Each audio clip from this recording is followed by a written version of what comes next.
Très souvent, quand je rencontre un couple, ma curiosité est telle que je ne peux pas m'empêcher de poser ces questions. Vous êtes rencontrés comment? Ça fait combien de temps que vous êtes ensemble? Comment t'as su que t'étais amoureux ou amoureuse? Comment était la demande en mariage? C'est pour ces moments, ces échanges que j'ai eu envie de créer ce podcast. Alors bienvenue dans Yes I Do, le podcast qui t'emporte dans une vague d'émotions, de bonheur et surtout d'amour. Yes I Do, c'est le podcast pour rêver, vibrer et frissonner. Si vous souhaitez suivre l'aventure du podcast et les coulisses, je vous invite à suivre le compte Instagram yesido.podcast et n'hésitez pas à vous abonner sur les plateformes d'écoute et me laisser un avis pour me soutenir dans ce nouveau chapitre. Hi Barbara! Hi Carol!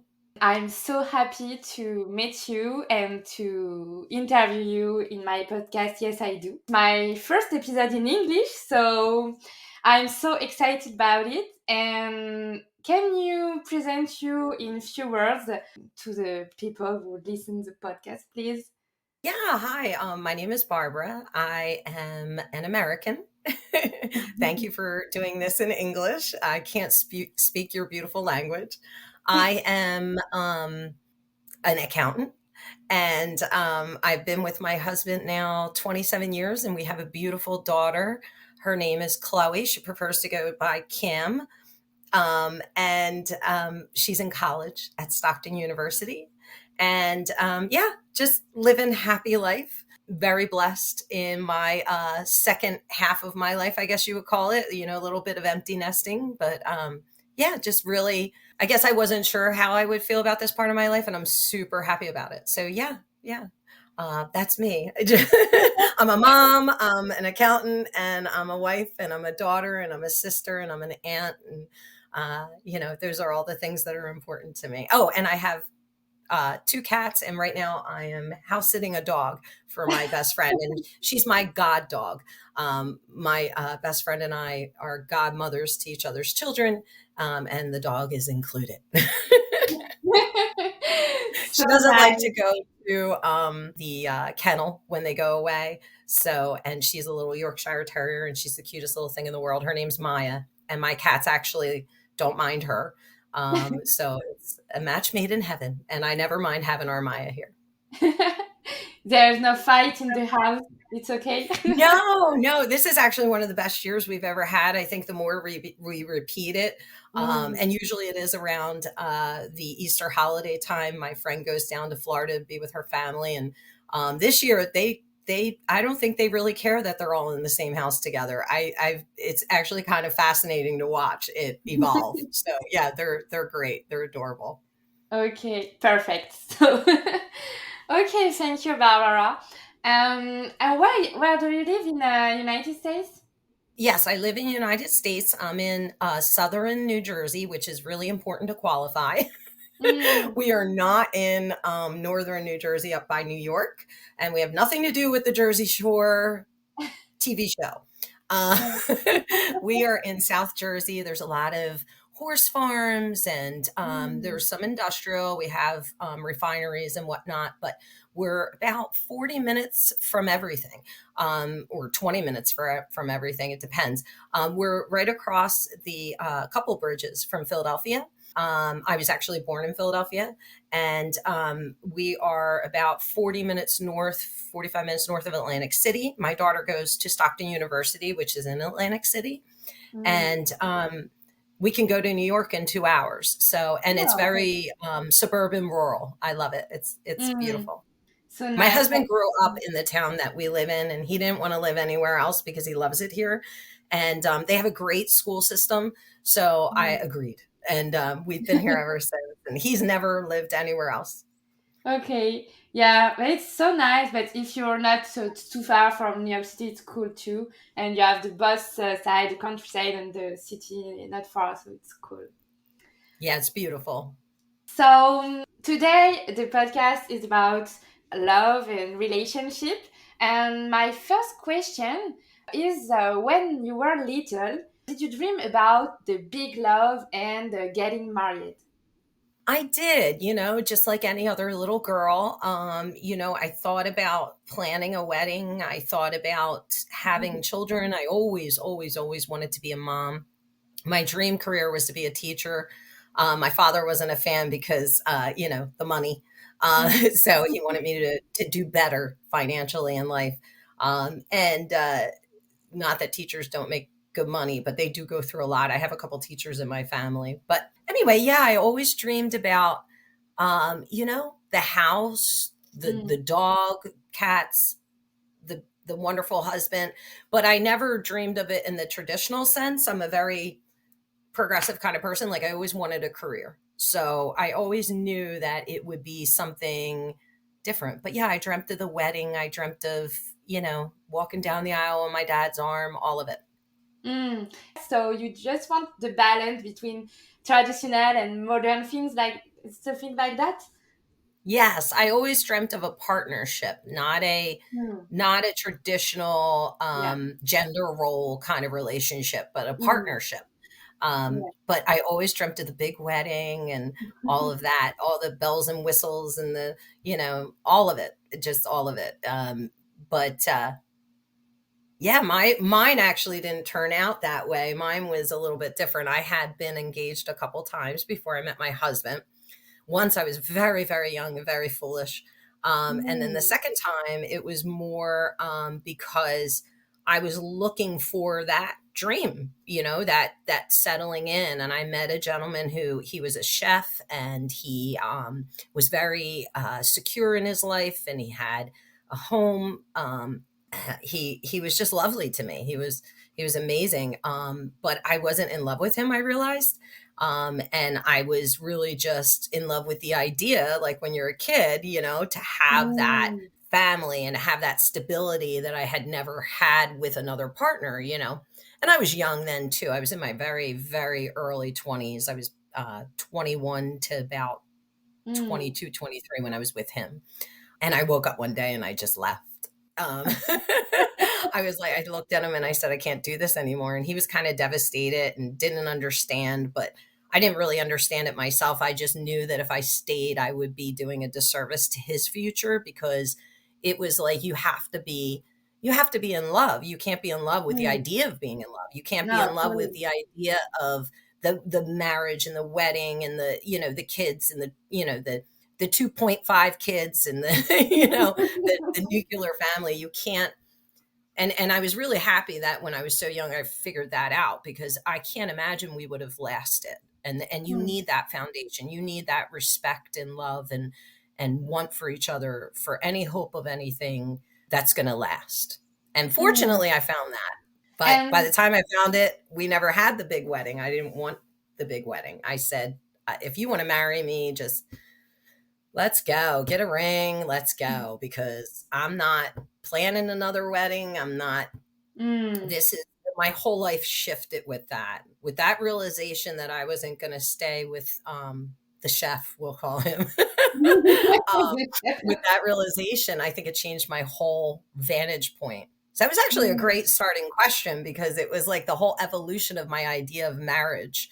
Yeah, it's really interesting to see your Yeah. journey about the idea because um there's something happened in your relationship with the chef that you realize that you're not ready, or it's just because you realize that it's not your right time or the wrong person. Yeah, that's a great question. I don't know if it was any one thing. I literally woke up one morning and Mm. sat straight up in bed and was like, I can't do this. Now, Mm. at that point in my life, I was very young. So recently, and I was telling Leah this recently, I, because of my beautiful daughter, went on a mental health journey, which my generation never did. I'm Gen X. We're like, grow up, you're fine, put on your big kid pants, deal with it. And I really needed the mental health journey and I never knew it. And it took me a long time to take the step. But when I did, I was able to reflect back on that period of my life in a way different way. And that period of my life was my escapism, self destructive. I was young. It was like 15 to 20 something years old. And it was towards the end of that period, I think, between my PTSD and panic disorder and generalized anxiety disorder, I didn't know how to, and I didn't have that mental health journey then. So I was kind of just, lashing out. But I think when I got to my early 20s and I started to realize what I wanted out of life, I wanted a career, I wanted to get back on track with what I wanted. And I had used the chef as a life preserver to get there. Right. And I actually watched this comedian recently, Taylor Tomlinson, on Netflix. She was hilarious. And she did this whole thing about you can't use your partner as a life preserver. If you're going to go into the deep end of the pool, you got to take your swimmies so that you don't become a problem for everybody else. That's like her thing. I recommend everybody watch it. It was pretty hilarious if you have any mental health journey. But it, now looking back on that, that's what I was doing with him.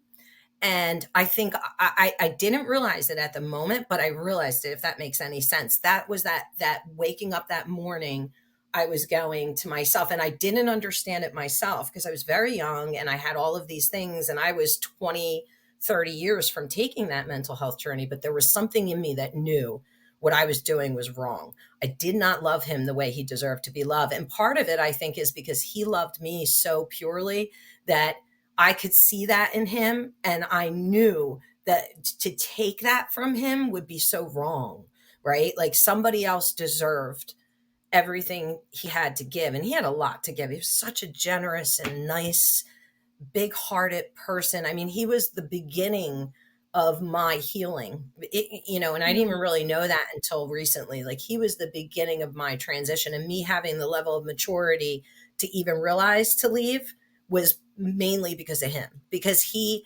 let me be myself the entire time we were together.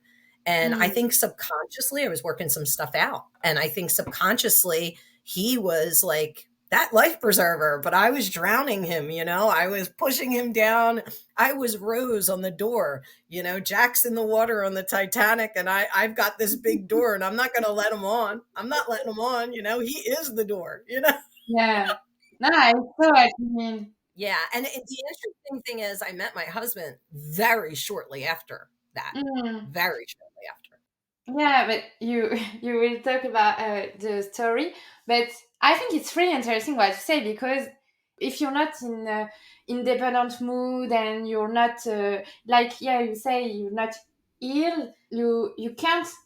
I don't know if you can't, but it's difficult to have a healthy relationship with someone.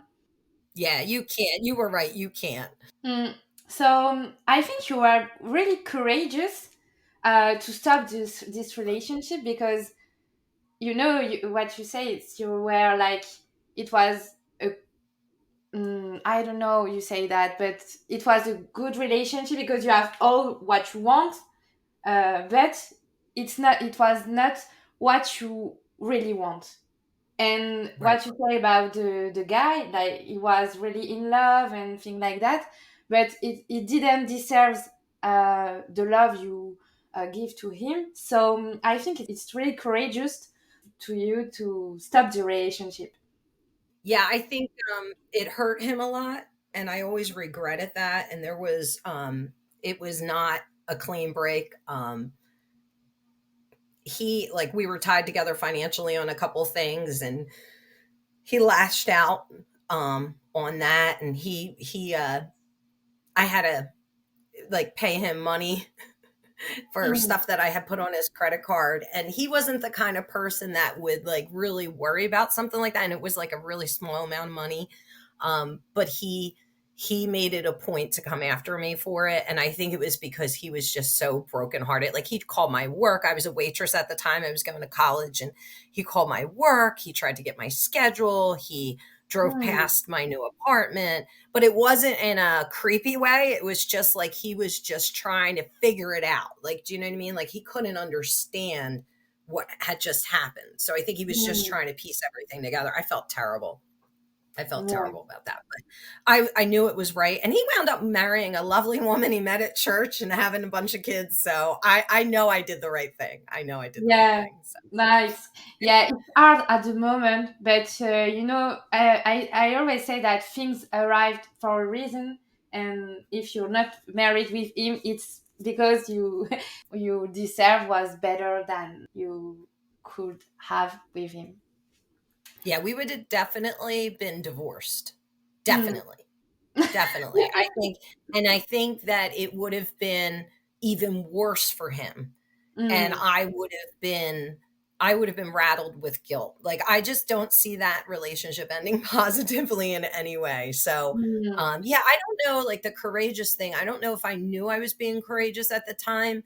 I just felt like I was finally not being selfish because mm, it was all about me and what I needed out of the relationship. And at no point did I really give a lot of thought to what he needed long term.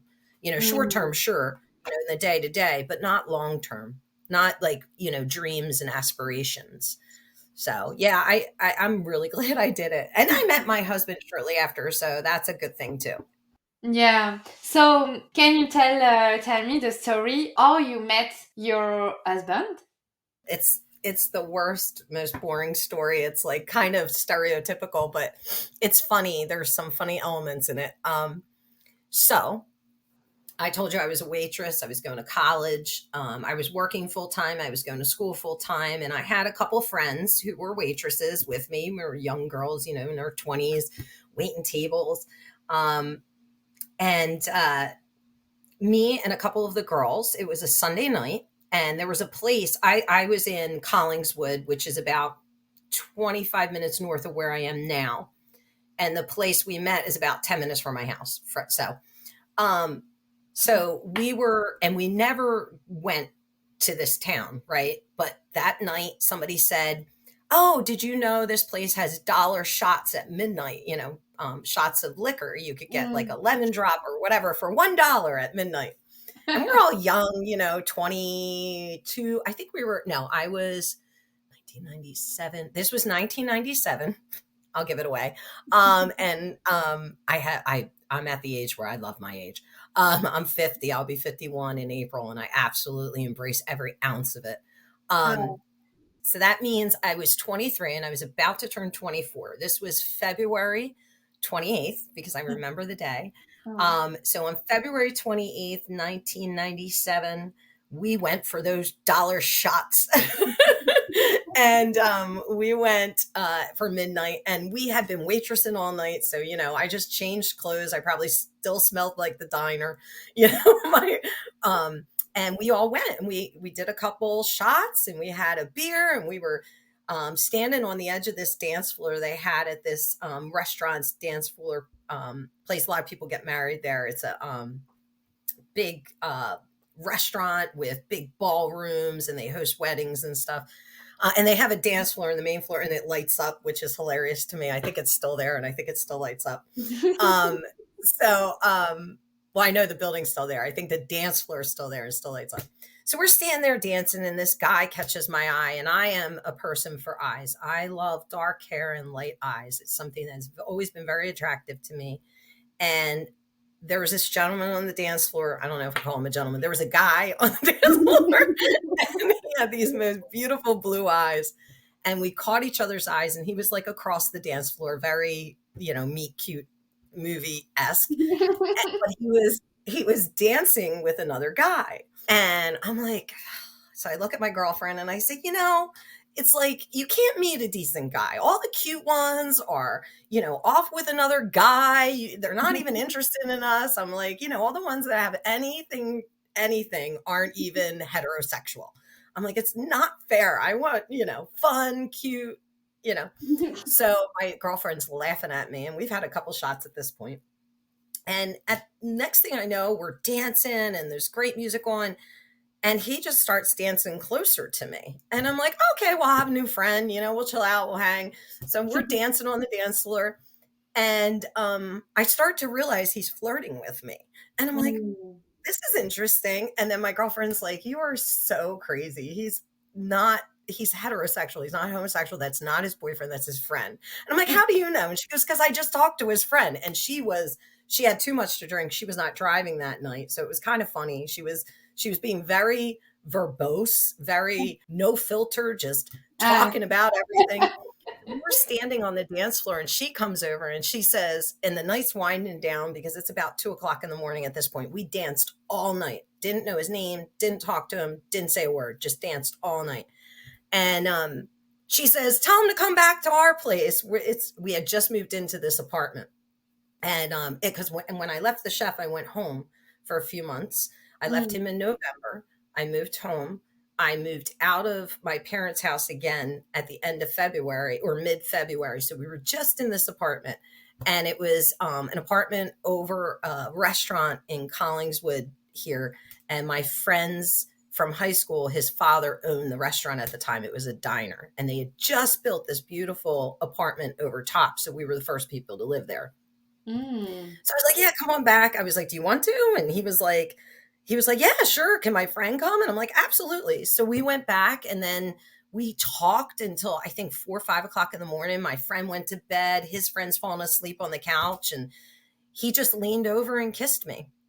Oh. And it was like, I don't know, it was still dark out. So it had to be like 4 or 5 o'clock in the morning. And we just fell asleep on the couch, cuddling. And when I woke up, my friend was still asleep. He and his friend were gone. And there was a little scrap piece of ripped paper there that said his name and his phone number. And his name's Craig. And I'm going, is that his name? Craig? I never knew his name because we never properly introduced ourselves because it was just so natural. We just danced. His friend made fun of me later. He's like, if I was going to date someone, don't you think it'd be cuter than Craig? And I was like, that's not fair. I really thought you made a cute couple. So they made sure to make fun of me because I thought they were a partnership. It was funny.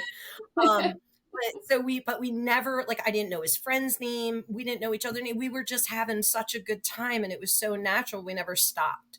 And when I woke up and saw that piece of paper, I was like, okay. So I never called him. Oh, really?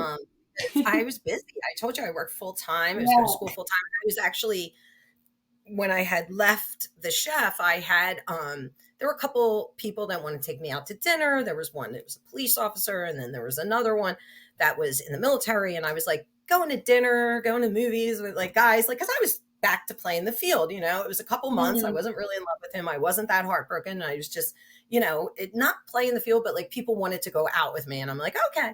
So my husband, he just came over because I didn't call him. So he drove back to my apartment, and he's like, come on, we're going to go out. And so it was him and a car full of his friends. And he took me to a house party at his friend's house. And then he just kept coming back every single day. And it was a week later on March 4th, 1997. And I was really honest with him. You know, he knew the names and everything of the people I was going out to dinner with or whatever. Because obviously I'm not shy. So he said he didn't want me to date anybody else. He said, I want you to be exclusive with me. And I said, okay, we can try that. And literally we've not been apart since. So from the day I met him in 1997, we've never, every single day we've seen each other. Except for my trip to Costa Rica and a couple others. But yeah, we've been together ever since. It was just one of those things that was so natural. It was very strange. It was kind of funny. They still pick on me, tell me that they're not a good couple, him and his friend. But yeah, that's how we met. And we go back there. It's around the corner, so we go back. My best friend had her reception there. We go back there every once in a while for some drinks. We don't dance much anymore, but we have been there dancing. My girlfriend's wedding, we went from the ballroom to the dance floor in the main area at one point after the wedding. So yeah, it was, we get to go there and just relive the moment. Yeah, it's an amazing story, but he was really perseverant. Yes. And do you know what changed your mind because you dating some people, and why you say to him, okay, let's be exclusive and we try? You know why? You know, the funny thing is, so I'm a Taurus and my husband's a Sagittarius. Okay. Earth and fire. We should not be anything. Like, we should be like, and trust me, when we have an argument, it's funny to watch, but we should not meld. But there's an energy about my husband. There's I think it's like, it's almost like when you meet someone and you just instantly know that you're supposed to be in their life and they're supposed to be in yours. It's that, I don't know what to call it. It's not even the romance and the passion. It goes away. That goes Mm. away. People think, oh, we're going to have this spark and it's going to be amazing and it's supposed to last forever. We had the spark, but it was deeper than that. There was something about him. He was fun loving and carefree and adventurous. And I needed that in my life then, because I was still kind of coming out of that, party girl phase where I was just like trying to escape life in general and not grow up and not be an adult. But he was also very grounding to me. He was so responsible. He had 2 jobs. He still lived home with his parents, but was ambitious about getting out and like doing his thing. But he wasn't interested in college, and he was confident in that. He's just loyal, and I can feel all these things in him from the moment I caught eyes with him. It was like just we were meant to meet each other. It's kind of like me and our mutual friend. I swear I was meant to meet her. So, but for him and I don't know what it was. It was something in his eyes that told me I'd be safe and that I'd be seen. And part of my PTSD and PD is not being seen, not being heard, because of things that happened in my younger life, the trauma that I went through. And I don't know, I've just always felt seen and heard by him. I don't know if it's in his eyes or just in who he is as a person, but it was just an instant feeling of, he wasn't gonna just, ask me to be exclusive and go off and do whatever he wanted anyway. He wasn't going to ask me to be exclusive and then ghost me or, play games with my heart. I could just see and feel that in him right away. He was very genuine. Maybe that's the word I'm searching for. It took me a long time to get there, but he's very genuine. And I don't know how to explain it. But I think you've met people like that, right? They're just, you can tell that there's no facade. There's no, they are truly themselves, and you know that you feel comfortable and safe with them. And I think it's a feeling you can't explain a lot. Yeah, you don't feel unsafe opening up. Like you can just be yourself, say what you're feeling, say who you are, and it's like, okay, they're gonna not judge that. And I'm sure you have friends like that, family like that. Family is a little bit easier because you're born into it. Friends, it's rare to find people like that you really have deep connection with right away like that. But yeah, I think that's why I took the leap and was like, yeah, let's do this.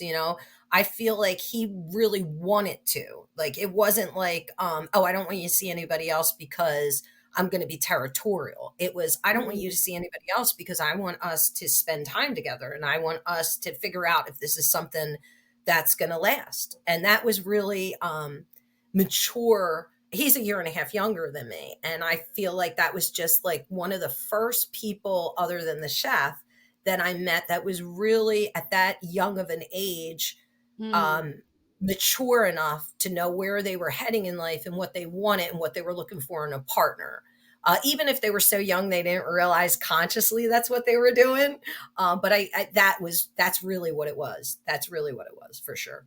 Because you have to, if you're going to have a successful partnership, and I think this is something, with my daughter being at her age, and I talk to her about this a lot, you have to be yourself and you have to have a person that literally wants to be your partner, and not your, keeper or your parent or your, your shadow. None of that. It has to be your partner. You have to be equals. You have to be on solid ground next to each other, and you have to be able to live your own life in your own authentic way while still being very aware that that person's happiness comes before your own, because ultimately that's what love is. And love is work. Love is not, you fall in love because of that passion, that spark, and you do hope it lasts. And, you get through that honeymoon phase, as people say, but you need that. You need to understand what love really is if you're going to really find a partner, like somebody that can uplift you. And I don't know if we were like a week in at that point. I don't think I knew he was going to be that person, but I just knew that he wanted to try authentically and genuinely and Yeah. not just go party and then, dance with the next girl. You know what I mean? I understand a lot, and I'm totally agree with you. I don't have maybe the same relation than you because we don't have the same age, but now I understand that because I have some experiences in my life, and I saw the difference between someone who wants to just want to date some girls and someone who wants to be your partner. And there's a really big difference between the both of these things. And I love what you say about the difference of passion and sparkling and the deep connection and the want to have a safe place and things like that. So to your mind, what is the most important in a relationship to grow together and be partner, and don't just focus about the patient and the honeymoon phase, and how you can pass this moment to build a really healthy relationship. Yeah, it's funny that I met our mutual friend when I did. And it's funny that we're having this conversation at this point in my life because my husband and I have been reflecting on that a lot. Now, I told you about my mental health journey. It just began in December. And, I'm living a new life now since that. And it's something I've always wanted. I just didn't know how to do because when you're in that place, you can't figure out how to get out of it, even though it's so easy. All you got to do is take the step. It took me 3 years from diagnosis to take this step to really engaging in my own journey. So since that journey began, it's easier to reflect on your life when you can see through your own mental illness. And one of the things that allowed me to do that was my husband. My daughter opened the door because she's courageous. She's brave. She's 19 years old and she's on her mental health journey now, and she has a voice and she's her own advocate. And I'm really proud that we gave her the foundation to be able to do that. And then she reached back and grabbed me by the hand and took her with her. And one of the most important things was my husband allowed us to grab his hand and take him with us. So the three of us are a unit, and we've always been. But I think to get to your question, really the reflection on it all comes down to my husband and I are a unit. We were having dinner with somebody the other day, and their spouse said to me and my husband, "You go to bed at the same time?" And I was the one that has to get up at 5:30 in the morning because I drive further for work. Twice a week, I go about 45 minutes away in traffic. It's traffic,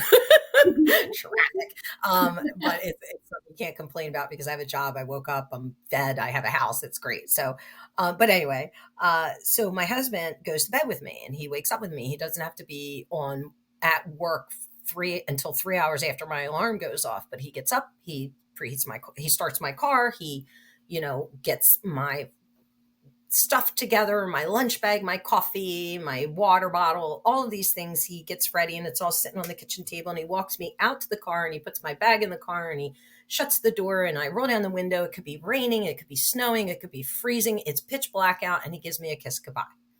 Oh. I could be cranky. I could have just told him, "Why didn't you get my lunch?" Like, "Where's my carrots?" I could be like miserable, miserable, miserable. And he's right there.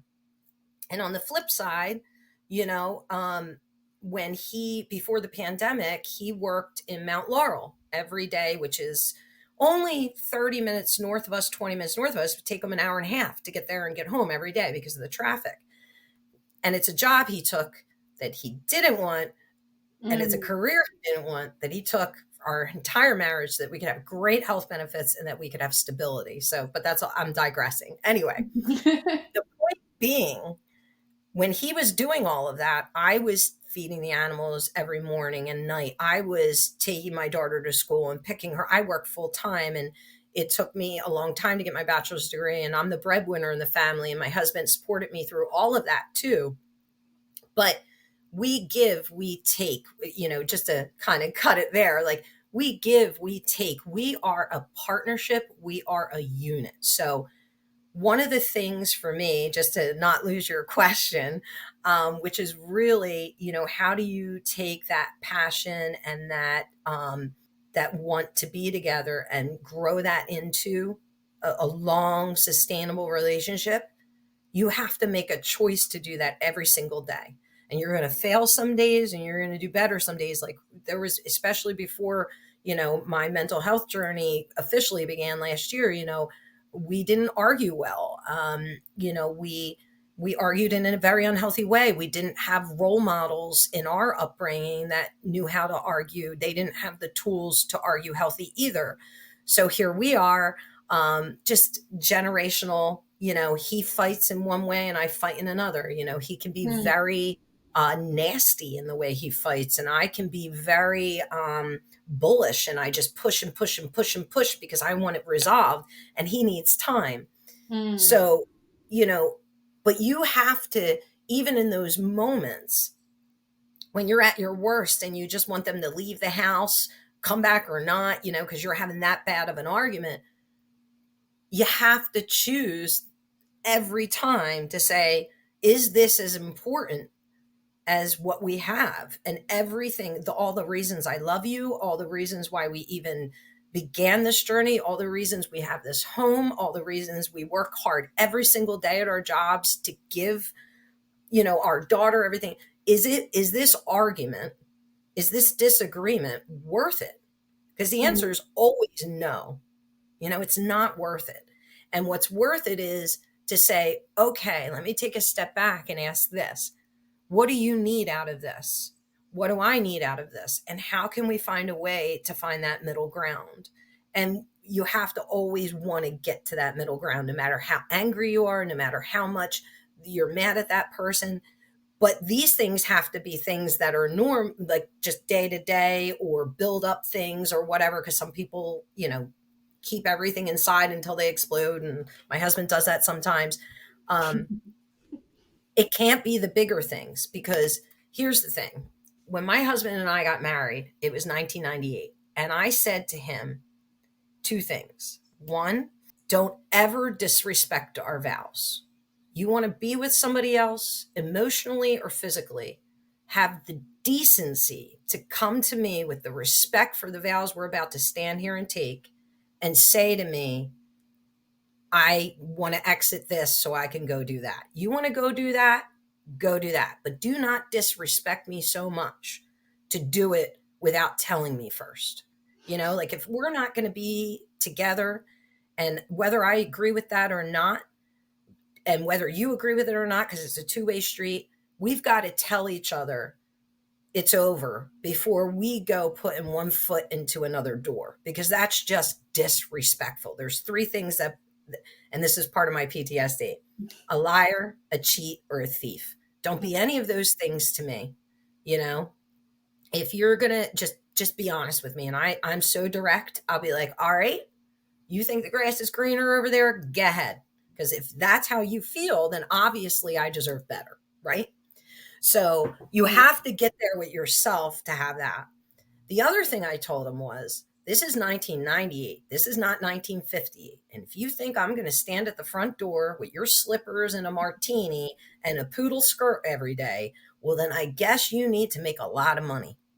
Because as long as I got to walk out of this house to work or continue my education, all this, you can't be like, oh, well, Mom, when we have our child, or even for the 6 years we didn't have our child, oh, well, my wife. No. And there's certain things I don't do around the house, and there's certain things he doesn't do around the house, but it has nothing to do with gender norms. It has everything to do with, I don't like to do the cat litter, or when I got pregnant, they told me I couldn't do the cat litter. So he's been doing it ever since. So you get to things naturally that you're not going to do. And the other one, I hate cleaning the bathrooms. Saturday morning, as a matter of fact, and I I hate hate it. to. I will, but I'm great at organizing because I have, I'm not OCD, but my PTSD led to OCD tendencies. So everything's organized. So I like organize everything and I do everything so he can come behind me and do, the scrubbing and the vacuuming because I hate those things. And he doesn't mind, but it's not like I'm saying you do those things because I don't like to do them. It's like what we naturally fell into knowing we Mm, do and don't like. But you have to be a partnership and you have to have respect for whatever commitment you make to that person, and you have to have enough respect to be honest when it's painful, and that can be very difficult. But back to the chef, that's what I had to do, right? And that was a mm, lesson I learned very young, and I'm so grateful for learning that lesson because I think one of the things that made my marriage so successful is my husband and I starting with that. You got to lead with that, and it's got to come back to remembering, why are you in love? Are you in love with this person because the passion and the spark and the chemistry and the, you know, previous, your young selves mutual things like going to clubs and stuff and all that fun stuff that you don't do it as an adult anymore, really, or you're too tired to do? Or are you in love with this person because when you look at them, you see your future and you want to make a conscious effort every day to cherish that love and that what you're building more than anything else, the noise, the static, right? That's around everything else. And you're going to be attracted to other people. I mean, that's just a reality. I've been with my husband 27 years. And if you think I haven't found another guy attractive and he hasn't found another woman attractive, I mean, come on, we're human. We're not, robots, mm. but you don't act on those things. I know that was a very long answer to your question. I'm sorry. No, I love all the words you said, and I think it's really, really clear. And you're right. I think I have some friends who are in relationship, and it ends today because of disrespectful. And I think today the most important thing, and I think like that for me, like respect and honesty, and don't lie to me. It's the most important things. And if you can't trust your partner, if you can't be respect, I think it can't work, because the foundation of a relationship, not even in relationship, love relationship, in friends, with your family, if you want to have Yeah. healthy relationship, you have to be respectful and honest.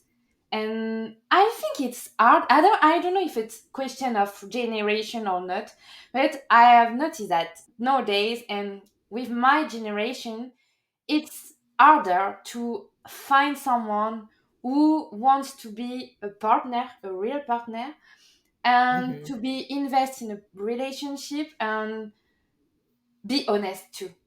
I have the impression of that, because today we have things that didn't exist before, like meeting apps or things like that.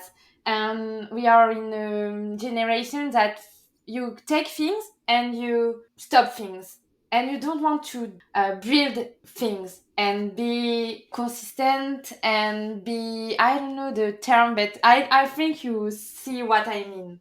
Yes. Yes. And I think that, you know, a lot of people, and I did this a lot as a young person, and I feel for dating today. I don't. I like to meet people and interact, and I think it's very difficult in today's society with social media Mm. to make it more personal. Body language, all of that. When you physically meet someone, it's funny because people talk about go with the pandemic. Some people, they still want people to come back to offices, at least twice a week or something, so that you have that human interaction. Well, I look at like dating like that, right? Like, how do you get a full understanding of who a person really is if you don't have that physical interaction, like where you're sitting in a room with them interacting? So I feel for this generation because you begin so much online, right? And, but back to the respect thing separately. And you're right. It doesn't matter what generation it is. Respect is respect. But I think a lot of us spend a lot of time thinking that when a person is not interested in investing in us, whether it be a family member, a friend, or a potential partner, that there's something deficient in us. And I think it's so critical to understand that that is absolutely not true. There's nothing deficient in any of us, right? And they say beauty's in the eye of the beholder. Forget the physical. The human connection really depends on the person that you're trying to connect with. Of course, you have to do your work, but if they're not willing or able in a lot of cases, and I think that's more the case. I think it's more, even those that come across as not willing, we call them the blank boys, I don't want to, but those guys, right? They come across as never wanting, the young George Clooney's of the world, right? Never wanting to, settle down or whatever. Look at him now. But when you're ready and when you're able, you won't be disrespectful because you'll want it. It's the same thing with anything in life. You're not going to be successful at anything in life if you don't really want to be, right? So if you're in a place in your life, or you don't know how, and if you're at a place in your life or come from an upbringing where you weren't given the tools or given the right modeling, then you can't, right? And I think a lot of young people these days, it's difficult because you have that social media factor. And how do you engage? Do you get all that physical interaction? Us, when we were young, you had to go to the bar. That's how I met my husband, at a bar, well, at a restaurant club situation. But you have to go out and do that. And nowadays, you guys are off the hook. It's swipe left, swipe right. And it's so impersonal. And I think you automatically get set up for being exposed to a lot of the people that aren't ready or able, right? Whereas when you're out there physically interacting, you can almost feel out the people that aren't ready or able. Like my husband, I had that vibe for him. Just go back to your earlier question. How did I know, right? Or when I said, okay, because I had spent every day for a week physically in his company, and I got very intimately aware of who he was in that week. Not in a physical intimacy, but in an emotional intimacy. I could see who he was. I could see who his parents were. I could see the upbringing, all in a week, right? You don't get that online. So, yeah, I think that the respect thing, though, very critically important, starts with you. You have to know that you're not deficient if somebody else isn't ready or able to engage. They're just not ready or able, and you deserve better if you are ready and able. So just move on, Clearly. I feel like women do it a lot, though. Like, women think there must be something deficient in me if I'm not finding that partner. That is not the case at all. It's deficient in the pool of men around you. A bunch of guppies out there. You got to go out, find some big fish. Yeah, maybe our role is to know how to say no. It's not the right relationship to me. But I think it's hard, and that you say, but sometimes you are like, oh, okay, I'm not sufficient for him, or I'm not good for him, and yeah, you think it's the problem is you, but that's not. But you are able to say no for a relationship that is not the right for you. But I think right. it's complicated when you're young to understand that. Yeah, it really is, because you're spending so much of your time trying to figure out who you are.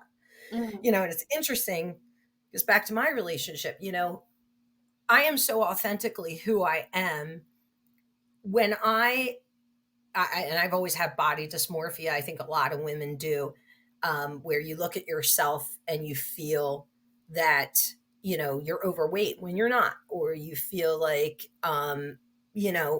you're aging bad when you're not. My husband, his love is so pure. He's so cute. Like, I wouldn't have the curves I have right now if it weren't for him, because he's bringing home stuff to eat. like junk food and stuff. And he's like, oh, and I'm like, would you stop bringing that in the house? I feel like the Stay Puft Marshmallow Man.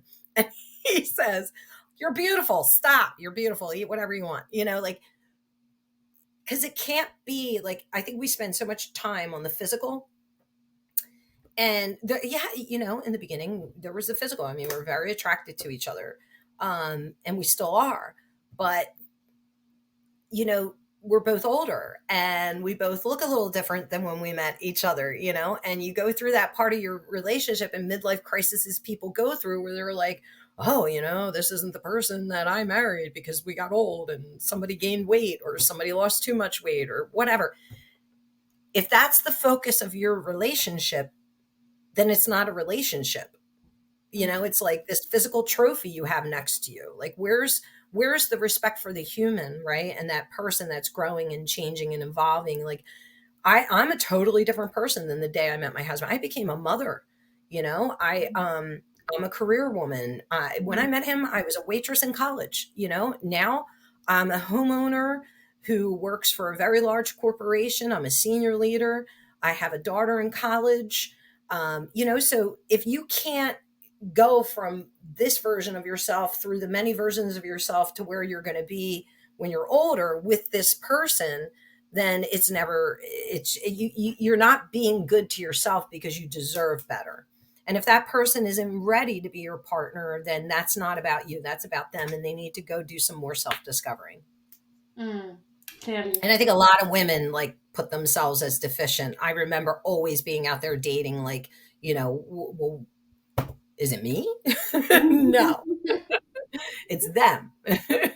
Yeah, but I think, I have a friend who says that to me.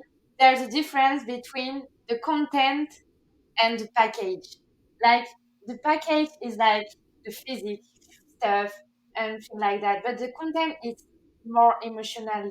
And I think that's the thing you have to be focused on if you want to build a really sustainable relationship.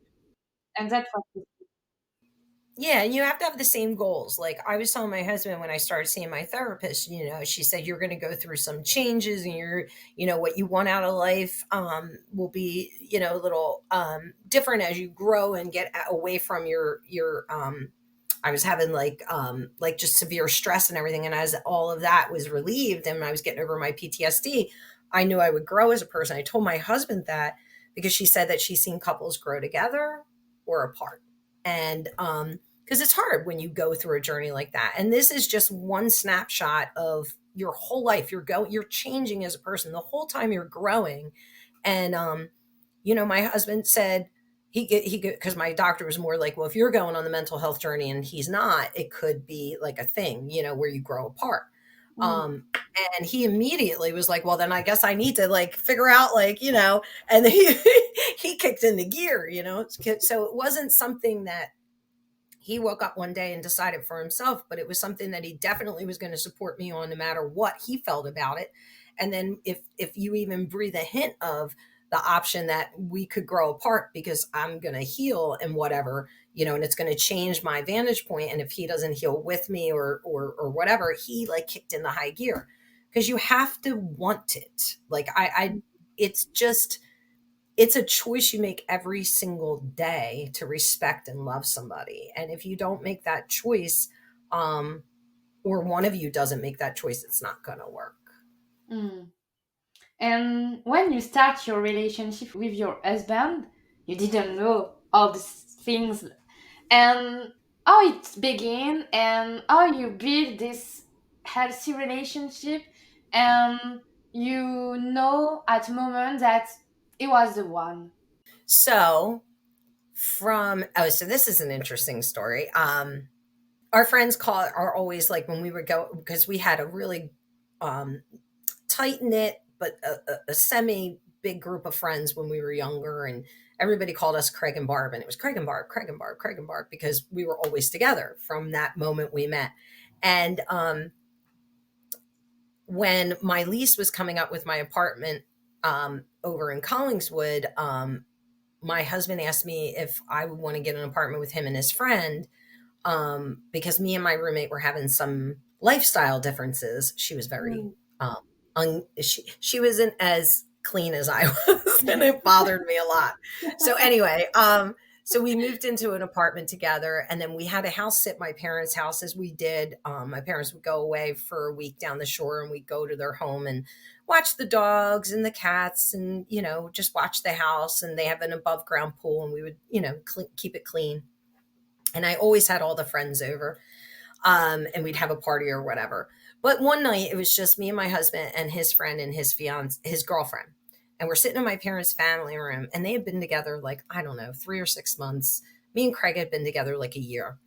And they were like talking about getting married. And we were like, okay, haven't really been together that long. And I don't know if they have like the foundation for marriage, but okay. So me and my husband went to the kitchen. And I think we were popping popcorn in the microwave, and we were leaning in the corner of the kitchen.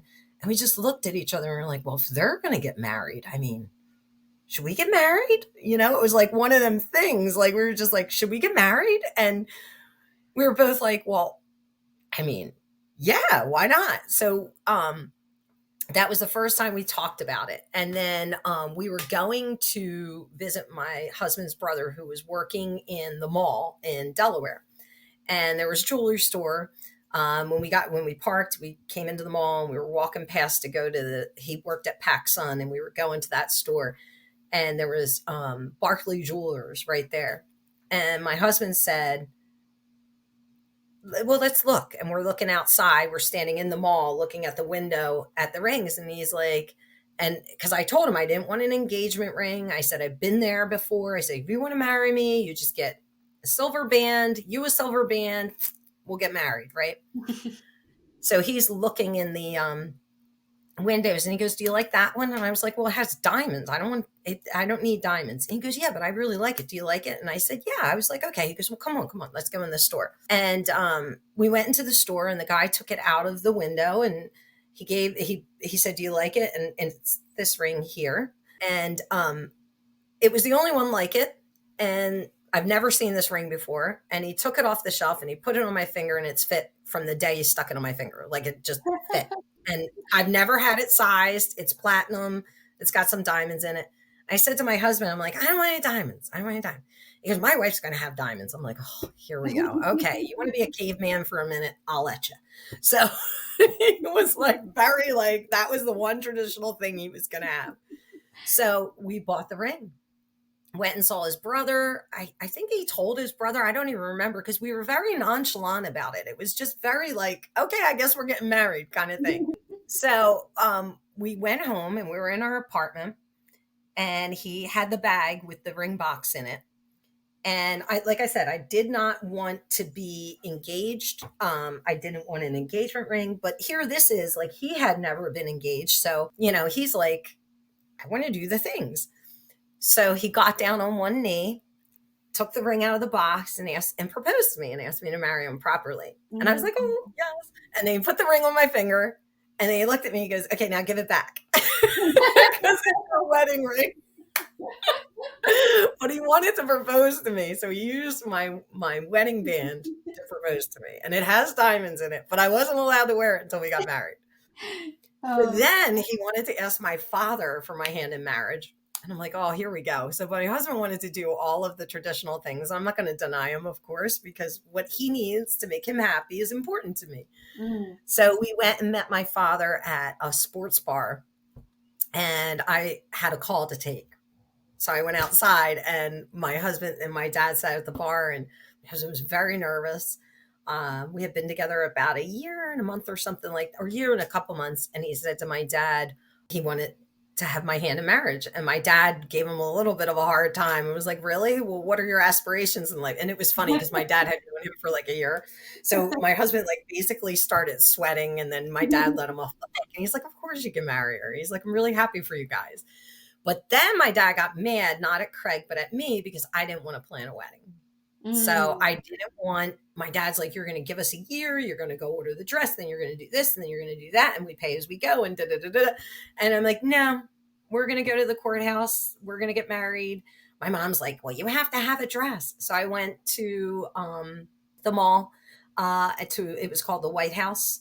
And I got this really beautiful to the floor body fitting white dress with these really great straps, open back thing. But it was like, I don't know, $50, $80, something. It was a beautiful dress. And I went and bought a veil at David's Bridal, and my girlfriend did my hair and makeup and in my apartment. And we went to the courthouse, and my family and his family came. There was like 50 people. Some of our friends came and watched us get married at the courthouse.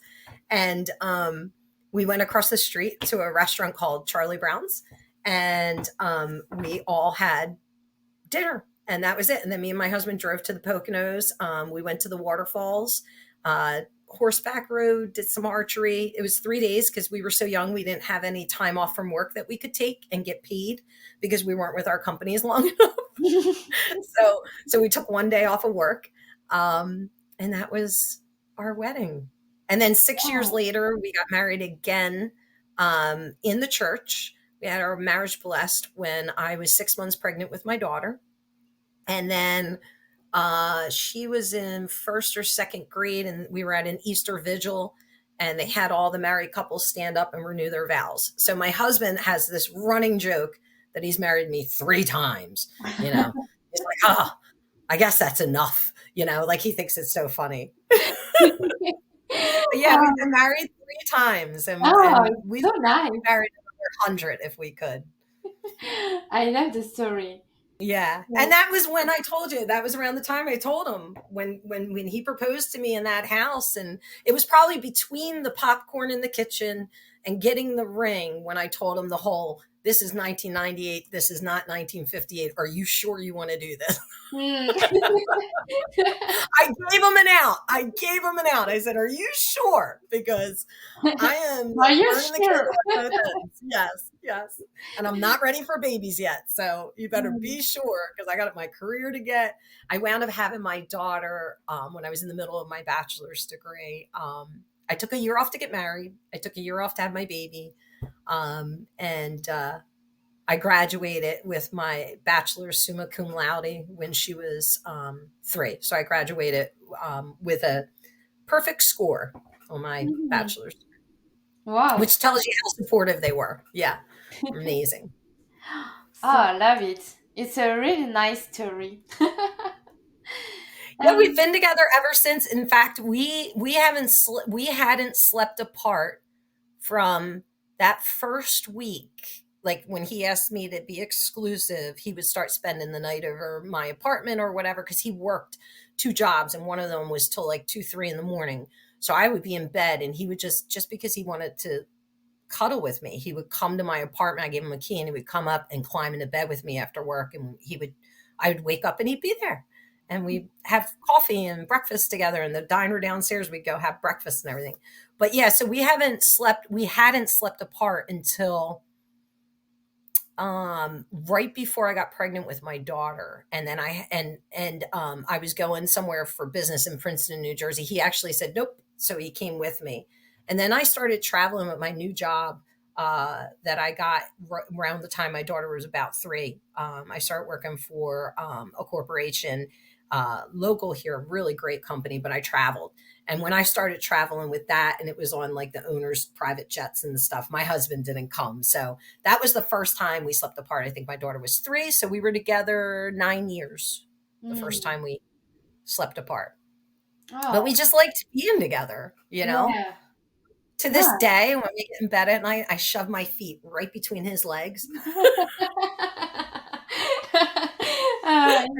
Right in there, my cold feet right between his legs. I hate sleeping in a hotel alone or I'll put like a pillow down where his legs would be, and I shove my feet in it. I love it. But yeah, it goes back to that woman this week that said to me, "You guys go to bed together?" And my husband looked at her very like surprised it was even a question, and went, "Well, yeah, every night." And and it's a funny thing because I'm always like, "What?" He'll like start shutting things off downstairs, and I'm like still watching something. Are you just gonna leave me here? Is that how it's gonna be? You're just gonna leave me? That's how he gets me to bed. He goes, yes, I'm just going to leave you here. If you do not come to bed, I'm going to bed. I'm like, fine. So we still are like that, you know? And I think that's why it's, and hey, I don't want to give any facades. I mean, we have had some really rough times in our marriage, but like I said earlier, you know, it's, it was never a question were we going to get through that rough time. It was a question of who was going to stop being mad first. But we always knew whatever it was. And there was some stuff, you know, my husband had his own mental health journey, and we've both had, you know, we're human. We make bad choices. Without knowing it, you know, not intentionally. We, you know, both went through our midlife crisis. We've been together. He had just turned 22, and I was about to turn 24 when we met. So you can't imagine, he's going to be 50 this year, and I'm about to be 51. There was a lot of rough times in there. We're not perfect, you know, I mean, but and I think it's really, really critically important for couples to acknowledge that you will not always like your spouse. And you have to have your own life. Like I said to my daughter, her and her boyfriend were having a hard time, you know, being very in each other's orbit all the time. And it gets a lot when you're going to college and you know, you got all this stuff. And I was like, well, you don't have to be so extreme, like break up. I mean, your father lives in this house. I don't know where he is right now. You can't, like, I know generally where he is. I know he's alive and breathing wherever he is, but I don't know what he's doing. I don't know. You know what I mean? Like, I know he's at the grocery store. I know he's at Home Depot, and he'll be there for an extra half hour than I think, because he's going to daydream about something he sees in Home Depot. But I don't want to be, you know, all consumed by his life. I have my own life and he has his own life, but we have our life. And it's really important to have all of that without having distance, if that makes sense. Like, I don't want to be distant from him with my own life. My own life is still very intimate to him. He's aware of all of it, and I'm aware of all of his. But and we support it. Yeah, I think it's really important to have your own time and your time together. And if you don't have your proper time, you can know what you want and do things for you. And I think it's really, really important. Yeah. And Yeah. I have another question, and because about roof time, and you talk about roof time and things like that. And which advice would you give to people who are experiencing difficulties in their relationship now? Stop talking and listen. Mm. It's very hard to do, especially when you're at odds with your partner. But it's so important, because if you stop and listen, you might actually hear something different than what you think is going on. Because especially if you think different, like I'm a very sequential thinker. I'm a very much a problem solver. I want to solve the problem in the moment. I want everybody to hug and get along, and I just want everybody to be happy, but that doesn't always happen. And my husband is very much, you know, the sacrificer, but it builds after a while. So if I let him sacrifice too much, then he's going to be overextended emotionally, and he needs to be able to not have to sacrifice all the time because he wants to make sure I'm heard. So you have to listen. You have to like stop and say, and if you're the person that's always listening, speak up. Because your partner cannot possibly know what it is that you need if you don't tell them. And you have to be very clear about it. There can be no ambiguity. There can be no facade. You can't say, you can't edit yourself because you're afraid the person that you're speaking to isn't going to receive what you're saying. You have to just stop spinning a narrative in your own head, speak your truth, listen to their truth, and then figure out where you can find the common ground. And that's so hard to do. It's funny to me how very difficult that is, because it's so straightforward. It really is straightforward, but our brains think differently, and we all have biases, you know. For example, you're in Paris, I'm in the United States. We have biases because we grew up in different societies and cultures. We have, distance bias, because when I shut this laptop lid, you're on the other side of the world. It's the way you see the world through your own eyes is going to be different every single time from the way someone else sees the world through their eyes. No matter how much you think you have in common, no matter how intimately aware you are of who this person is, the way they look at the world is inherently different than the way you look at the world, because you're two different people. And the way you hear things is different. Yeah. And the way you say things is different. Like, I found that there's certain things that I say to my husband, and how I say them to him, as positive as I intend to be, he doesn't hear it that way. And it's my responsibility as a good partner to make sure I'm not editing what I'm saying, but I'm delivering it in a way that's constructive. And that is a way that he can hear it, because I know he hears things differently. You know what I mean? So you have to, it's about paying attention, right? And if you're already in that place of trouble in your relationship, really ask yourself, how much have I been paying attention, and how much have they, right? Because don't put it all on yourself. It's like we were talking about earlier. Don't think you're deficient, right? Make sure that they're accountable for bringing their feelings and their honesty to it. And if they're editing themselves, then how can you be a good partner to what they need?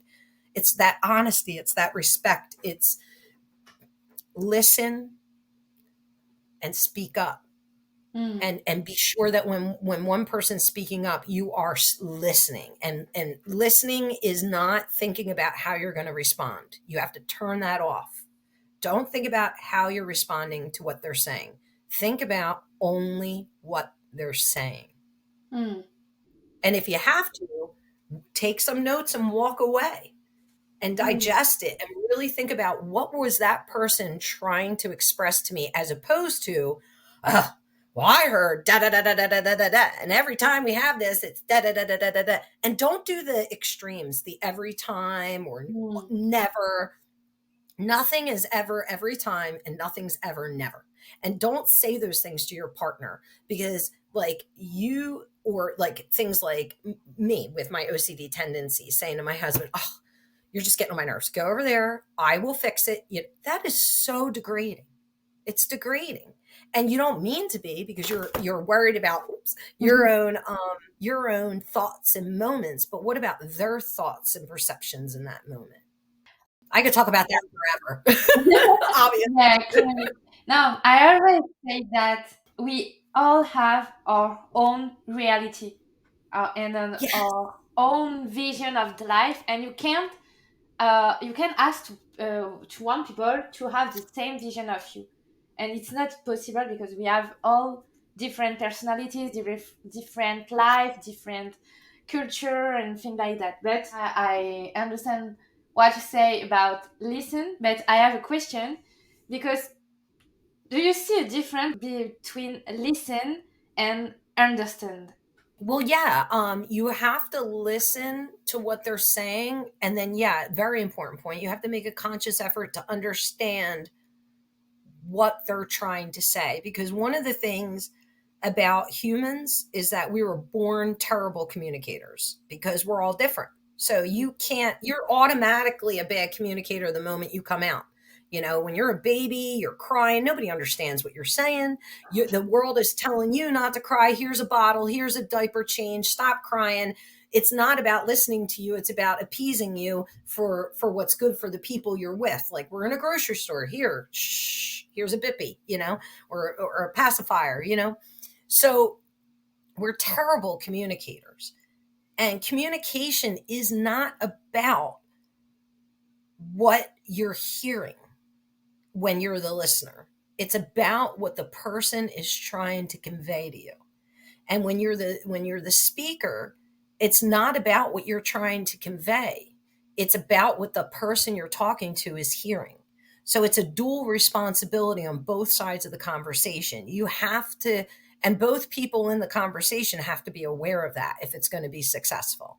You have to both work at it. And that's what I was saying before, love is a choice. Love is not some bright flame that burns, for 50 years of marriage. Love is waking up every single day and choosing that person's happiness above your own. And part of that is realizing your own faults and trying to be a better version of yourself so that you could be a better person for them in that relationship. And they should be doing the same thing. So if you're both doing that, you're making each other better people. And that's the whole point of a relationship, right? Like, you don't want to be in a relationship with somebody that's making you a worse version of yourself. You want to be in a relationship with somebody that's making you a better version of yourself. But you can't just sit back and expect them to deliver it to you. You have to step up and you have to actively, equally, very importantly, equally participate. And there'll be some times where one of you, like my husband, carried the weight a lot in the past 3 months because of my journey that I've been on. And there's times that, during the pandemic when he was having career issues and stuff because his company was relocating and, it was in the middle of the pandemic and it was scary. He'd been there 23 years. I had to give more. So and one day, today I might have to give more, and tomorrow I need him to give more, and I shouldn't have to say it. He should recognize it, and I should recognize it, and we ebb, we flow. And that doesn't mean when I need him to give more that he has to be able to in the way I expect him to, because maybe he's tired, maybe he's cranky, maybe he's got stress. He's still going to give me what I need, but he might not do it in a way that I find the most, rewarding, because he's spent, so you have to be aware of each other and where you're at in your moment, where you're at in your life, where you're trying to go. And you have to balance it all. It's so hard, like balancing it all. And days that you fail. And then owning that failure and going back and saying, you know what, I'm really sorry that I did that. That's hard. And I find in relationships, and one of the things that we had a hard time with my husband, he never apologized for anything. He was not an apologizer. And it took us a long time for him to understand that was important for me to hear. So that's like that communication thing. It's not something important for him to say, but it's very important for me to hear. Yeah. So he had to get in the habit of saying it. Yeah, I don't know if you know that, but the difference of love language, you hear about that. Yeah, and I think that is a bit about what you say. It's really important to know that your husband, for example, has his proper way to demonstrate love, and you have your own. So to be well together, you have to understand what the other wants to be in a good fusion. I think it's really important. Yes. Like, I'm acts of service and he's physical touch. So, we have different love languages for sure. For sure. And it's nice if you can figure that out early on, because you want to give a little, to your partner, so that they, if it's uncomfortable for you, you can start building that habit so it gets comfortable for you, because that's what they need. Yeah. So you think communication is one of the key to maintain a sustainable relationship? 100% communication, honesty, respect, listening, and speaking, like the accountability there for what the other person needs from that communication. I have a question, a last question. Maybe I don't know if it's the last, but maybe. But I always ask that at the end of the interview. But if you had a message to send to people who are no longer believe in love because they have maybe have some bad relationship or bad experiences, things like that, what would you say to them? Wow. I don't believe giving up. I don't believe in giving up on love, because all humans need it, right? And partnership is one of the most beautiful expressions of love, because It's not something that's given to you like a child or a parent, right? Or a sibling. It's, and then you have no choice because that's who's in your life. Yeah. Good, bad, or indifferent. But with a partner, you choose that. Mm. Um,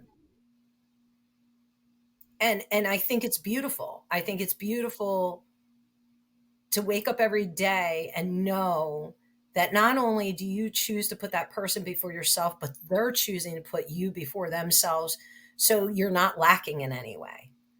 But I think people that have, and I've been there, people like when I left the shop, I was not looking for a relationship. I didn't think I'd ever find it. I was really just like, fine, this is what it's going to be. Like, I'm not meant for this.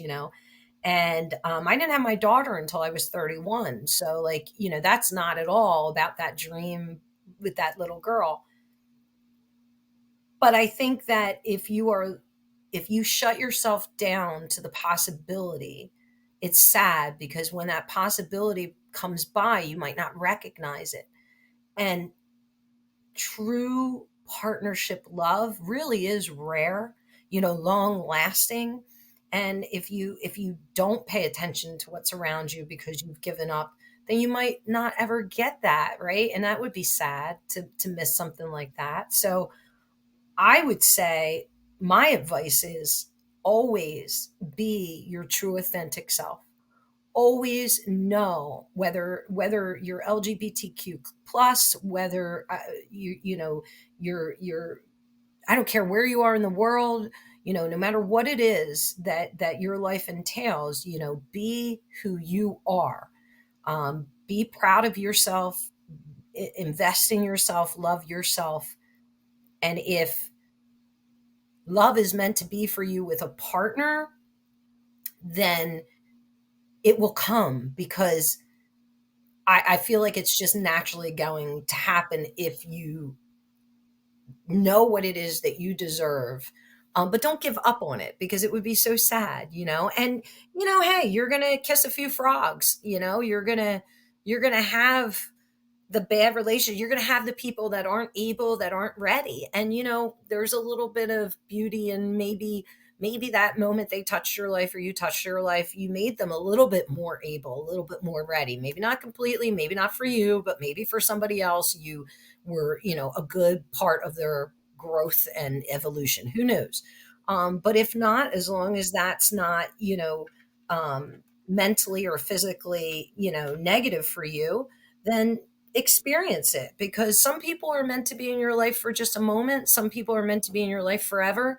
And if you think someone's meant to be in your life forever, just know that it can't be about passion. It can't be about the fire burning bright for the rest of your relationship. That fire needs to be able to be turned on and turned off, but you've got to invest every day. So if you've given up on love, right? Don't give up on yourself. Love yourself. You will automatically be able to love somebody else if you love yourself. And love will come. And when it comes, don't have your head buried in the sand because it might just pass you by. And in my experience, I never thought I'd have what I had. I never thought my husband and I would be sitting here 27 years later, and getting better every day, you know. So who would have known? If I gave up on love, I wouldn't have my beautiful daughter. I wouldn't have the life I have. And just put yourself first. Make sure that whatever you're doing out there, whoever you're dating, whoever you're swiping left or right on, make sure that they are accountable for being worthy of you.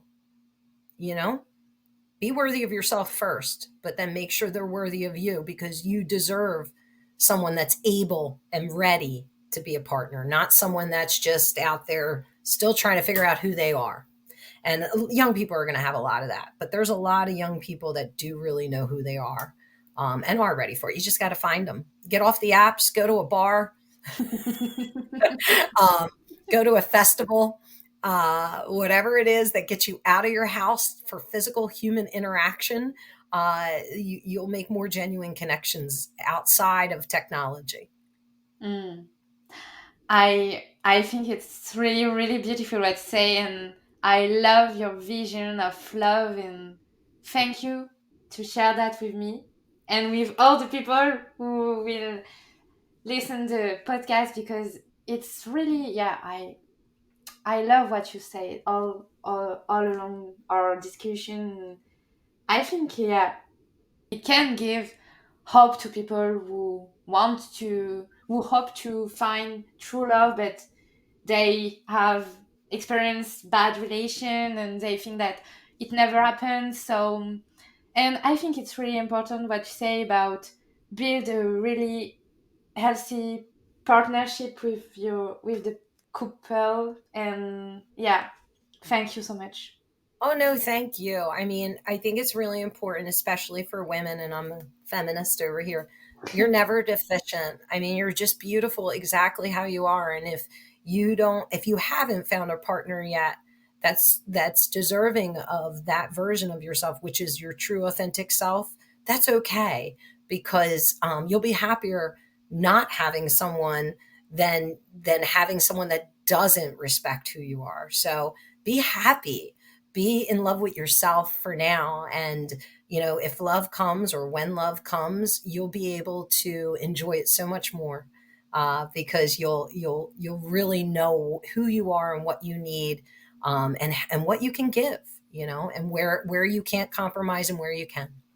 Mm. Yeah, I'm just really lucky. And it was so lovely to speak to you, Carol. I mean, like I said, our mutual friend there, just the sweetest person in the world, best plane trip I ever took. I'm so happy to have met you in person, Yeah. after chatting for some time on technology.